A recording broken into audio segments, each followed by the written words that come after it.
নোয়াখালীর বেগমগঞ্জে সুমাইয়া আক্তার নামে এক শিশুর মরদেহ উদ্ধার করেছে পুলিশ। এই ঘটনায় পুলিশ শিশুটির সৎ মাকে আটক করে। রোববার 10 আগস্ট বিকেল 3টার দিকে উপজেলার শরীফপুর ইউনিয়নের খানপুর গ্রামের নূরবক্স চাপরাশির বাড়ি থেকে শিশুটির মরদেহ উদ্ধার করা হয়। নিহত সুমাইয়া একই বাড়ির সৌদি প্রবাসী ফয়সাল আহমেদের মেয়ে। আমরা এক বছরের বাড়িতে আইছি।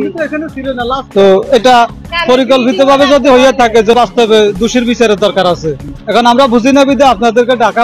পুলিশ ও স্থানীয় সূত্রে জানা যায় সুমাইয়া আক্তার তার সৎ মা শিউলি আক্তারের সাথে উপজেলার চৌমুহনী পৌরসভার একটি ভাড়া বাসায় থাকতেন।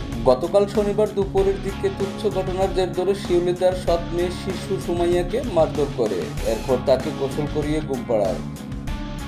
বিকেলের দিকে ঘুমানো অবস্থায় শিশুটিকে মৃত প্রায় তার সৎ মা। পরে বিষয়টি তিনি তার প্রবাসী স্বামীকে জানায়। পরবর্তীতে বাসায় ডাক্তার নিয়ে আসেন, তখন ডাক্তার জানায় শিশুটি আরও আগে মারা যায়। প্রবাসী স্বামীর পরামর্শে সৎ মা একই দিন রাতে অ্যাম্বুলেন্সে করে সুমাইয়ার মরদেহ দাফনের জন্য গ্রামের বাড়ির উপজেলার খানপুর গ্রামে নিয়ে যান।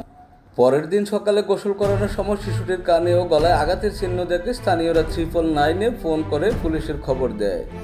পুলিশ মরদেহ উদ্ধার করে ময়নাতদন্তের জন্য নোয়াখালী জেনারেল হাসপাতালের মর্গে পাঠিয়েছে। বেগমগঞ্জ থানার এসআই শহীদুল ইসলাম জানান, কানে ও গলায় আঘাতের দাগ রয়েছে এবং ময়নাতদন্তের মাধ্যমেই মৃত্যুর প্রকৃত কারণ নির্ণয় করা হবে। অভিযুক্ত সৎ মা থানায় আটক আছেন। মৃত্যুর সঠিক কারণ জানতে তদন্ত চলছে।